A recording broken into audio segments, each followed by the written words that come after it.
Hello there. Today, I'd like to take you on a softly spoken journey into the history of the boudoir, those luxurious little rooms that conjure up a distinct decorative style and also have so much rich and interesting symbolism attached to them. Together, we're going to take a look at the origins of the boudoir as a private apartment for aristocratic French women, and then we'll trace its development through history and literature, exploring the many ideas that are associated with the boudoir and discovering how it's been transformed and adapted through the centuries. As usual, there'll be some images for you to look at on the accompanying video, but there's no need for you to look at these if you don't want to. If you prefer, you can just close your eyes, relax, and let my voice guide you. So, welcome to the history of the boudoir. The term boudoir first arose in early 18th century France, and it comes from the French word bouder, which means to sulk. It's a facetious little title, which implies that the boudoir was a place where a woman could fly off to and throw a tantrum or brood upon the matters that were infuriating her. But while the name itself might imply derogatory associations, the concept of the boudoir was actually quite a radical idea at the time, because it openly acknowledged, for the first time really, the idea that a woman might require privacy and autonomy, that she might actually want or need a place where she could break out from the modest and restrictive conventions of society and the roles that society placed upon her. Of course, this freedom was only open to women with a certain degree of status or wealth. The boudoir always was, and still is really, a rather privileged luxury that was only available to the people who could afford houses big enough to accommodate one. However, if you were lucky enough to own a large establishment, then creating a boudoir gave a woman a place to escape to find some quiet, and to be alone. This was important because in every other area of her life, even a noblewoman was constantly on show and surrounded by other people. She couldn't leave the house without a chaperone or an attendant, and even if she slept apart from her husband and had her own bedroom, she would still be expected to sleep with a servant in the room with her. So the average French lady never really managed to get away, to be on her own. But with the invention of the boudoir, she was finally able to find that place where she could shrug off form and etiquette and find some peace. In 1588, the philosopher Montaigne had observed that a man must keep a little back shop where he can be himself without reserve. In solitude alone can he know true freedom. That philosophy was considered to be incredibly insightful, and it had been applied to men for some time. Gentlemen usually had their library or their study that they could retreat to. But with the emergence of the boudoir, Montaigne's principle of solitude was extended to women for the first time, too. Alone in her boudoir, an 18th century woman had choices.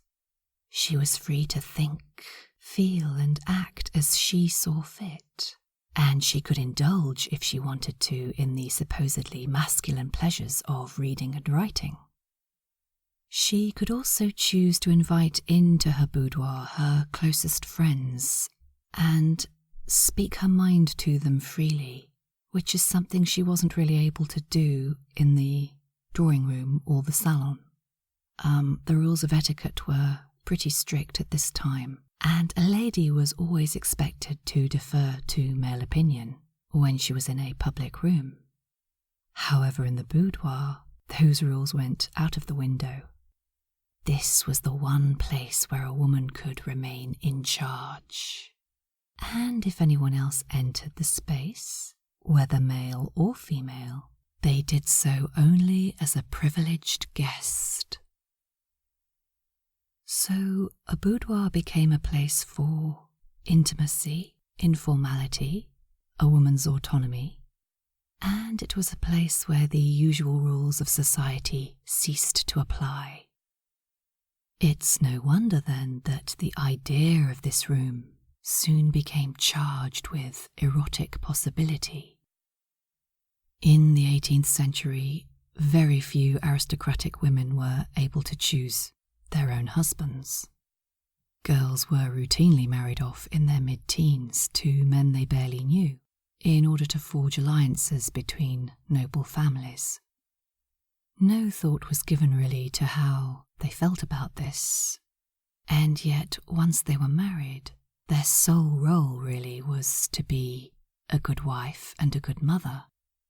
Their husband and their family was supposed to be their full focus, and that could be quite a hard vocation if the man in question wasn't someone who his wife could learn to respect or get on with.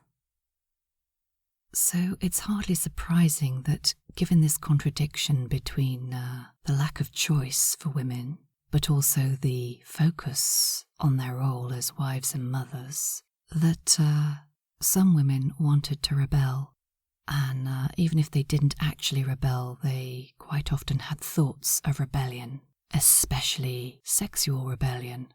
And the boudoir, which was the one place where women retained their authority and their autonomy over their own lives and bodies, became the perfect setting for these thoughts, and sometimes the perfect setting for the actions that followed them. On arriving at my temple of love, I chose the most elegant negligee I could find, a delicious one of my own creation. It reveals nothing and suggests everything. At length he arrives and is quite spellbound with surprise and passion. First, he sees a table laid for two, next, a bed prepared. We pass through my boudoir, decked out for the occasion in its full splendour. There, half deliberately, half impulsively, I put my arms around him and sink to his knees. This boudoir scene comes from Les Liaisons Dangereuses by Chodelot de Laclos, and it details the seduction of a naive young man by the Marquise de Merteuil, an older woman who's using him to satisfy her own pleasures, but who is also seducing him to further her own schemes of vengeance. Les Liaisons Dangereuses is a brilliant and complex novel about power and corruption, and it takes an unflinchingly forensic look, I think, at what happens to humans when they're bent out of shape by an overly restrictive society, and a society that has too many false priorities. So, although on the surface this boudoir scene appears to be focused on erotic pleasure, on a deeper level, it's actually more of a metaphor for the Marquise's power, and it becomes a weapon that she uses to further her own all-consuming desire for revenge. Les Liaisons Dangereuses is part of a literary genre that is known as Libertine fiction, and this genre grew up in the second half of the 18th century, and it became incredibly popular because it focused on the racy seductions of debauched heroes and scandalous heroines. However, while Laclos' masterpiece is a literary classic, many of the other novels in the same style were far more simplistic, and and they were really the sex and shopping blockbusters of their day. Time and time again in these novels, the boudoir is used as the setting for erotic and salacious encounters. And because it became a standard setting almost in libertine fiction, this led over time to the room developing a rather notorious reputation, and a reputation that I think it still holds today in some people's minds. It's also thanks to the libertine novel that the boudoir, in the collective imagination at least, tends to look a certain way. Today we tend to think of it as a small but very opulent room with a lot of elaborate Rococo decoration and bedecked with mirrors, chandeliers and little gilt-framed sofas. The association with that look is partly due to the fact that Rococo style was indeed very fashionable in the French court during the late 18th century, but it's also due in part to the fact that libertine novels often lavished quite a lot of detailed description on the actual interior design of the boudoirs where their heroines were seduced. Here's an account of one from the novel La Petite Maison by Jean-François Bastide. The walls of the boudoir were covered in mirrors and laden with chandeliers. The light from their many candles receded into opposite mirrors, which had been purposely veiled with hanging gauze to create a magical optical effect. In a niche was an ottoman, a sort of resting bed that was strewn with pillows of various sizes. The walls and ceiling of the niche were also covered with mirrors, the woodwork decorated with paints mixed with the fragrances of violet, jasmine and rose. "Oh," cried Melite. She could scarcely contain her delight.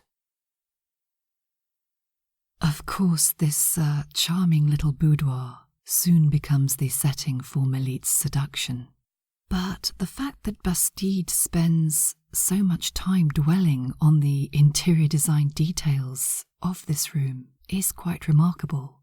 He spends as much time describing it as he does the actual seduction itself. And this tells us a lot about the readers he was aiming to please. This potent combination of decoration and desire was deliberately calculated to attract wealthy and fashionable readers. It also echoes the advice given by the architect Nicolas Le Camus de Mézières in his seminal work, The Genius of Architecture. The boudoir is regarded as the abode of delight. Here a woman may reflect on her designs and yield to her inclinations. With such thoughts in mind, spare no pains to make the room as pleasing as you can. All is to be subordinate to luxury, comfort, and taste. Take care to avoid harsh shadows cast by undue brightness. A dim, mysterious light will be obtained by gauze artfully disposed over parts of the windows. This is a room where there must be no lack of reflections. Looking glasses will produce the necessary effect. This delightful retreat must arouse none but the sweetest emotions.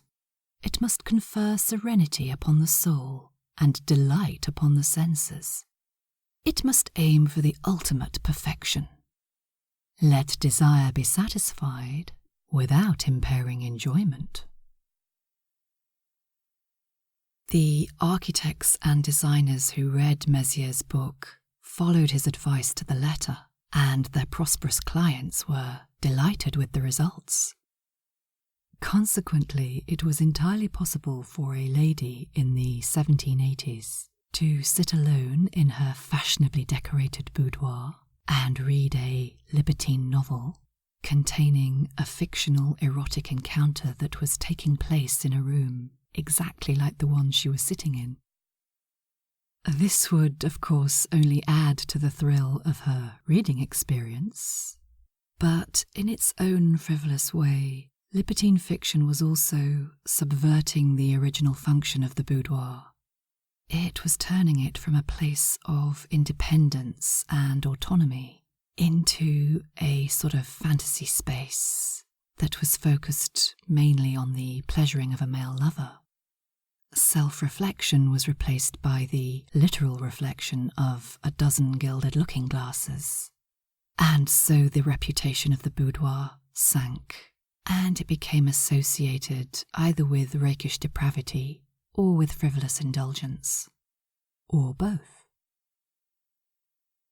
Attempts were made to rehabilitate the reputation of the boudoir in the 19th century, but those attempts mainly occurred over the other side of the Channel, in the UK.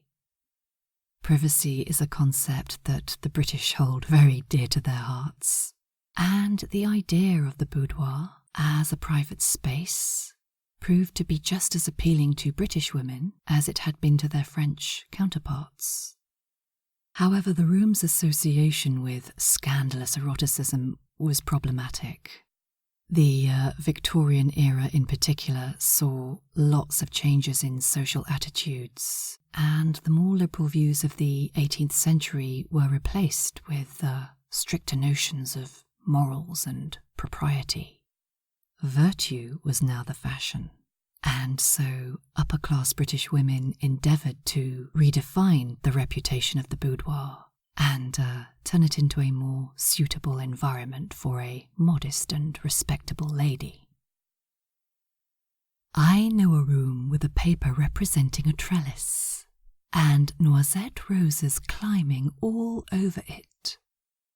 The carpet is shades of green without any pattern, and has a narrow border of noisette roses. The bouquets powdered on the chintz furnishings match, and outside the window is a spreading bush of the same dear old-fashioned rose that blooms 3 parts of the year. This is a bower indeed. This chintzy description comes from Lady Mary Ann Barker's Manual of House Decoration Advice, which was called The Bedroom and Boudoir, and which was published in 1878. Barker makes much in her description of the connection between the indoors and the outdoors, and it's almost as if she's trying to present the boudoir as an extension of the flowery and safely conventional English country house garden, which of course was very safe and traditional and had more romantic associations with it rather than scandalous ones. In doing this, Barker was attempting to rescue the boudoir from its libertine reputation. The lavish, mirrored jewel-box rooms that were described by Bastide and Mézières are replaced in her writing by a plainer, fresher, and more wholesome-looking decorative scheme. And if you're in the habit of visiting historic houses in the UK, it's this version of the boudoir that you'll most likely see if you come across one while you're walking around the house. Lady Barker also went on to stress the importance of the boudoir as a place of utility. One's own little den I should never myself dignify by the name of boudoir. It is a word signifying a place to idle and sulk in, whereas instead it should be a retreat in which one can be busy and comfortable.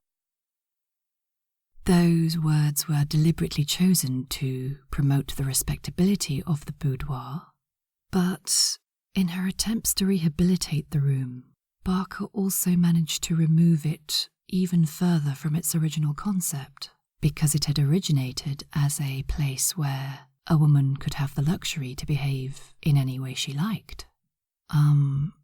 To be busy and comfortable in the Victorian era was to be pretty much entirely focused on suitably feminine duties, such as family and husband and country. And those duties left no time for idling or reading or just pleasing oneself. It wasn't until the early 20th century that another British woman of a more intellectual leaning, was able to resurrect the original idea of a private space for a woman that could be used solely as a place for self-expression. That woman was Virginia Woolf, and she made the transformation with a single sentence. A woman must have money and a room of her own if she is to write fiction. That line comes from Woolf's essay, A Room of One's Own, that was written in 1928, and the book is actually a piece of literary criticism that examines the nature of women and fiction and charts the progress of women writers through the centuries.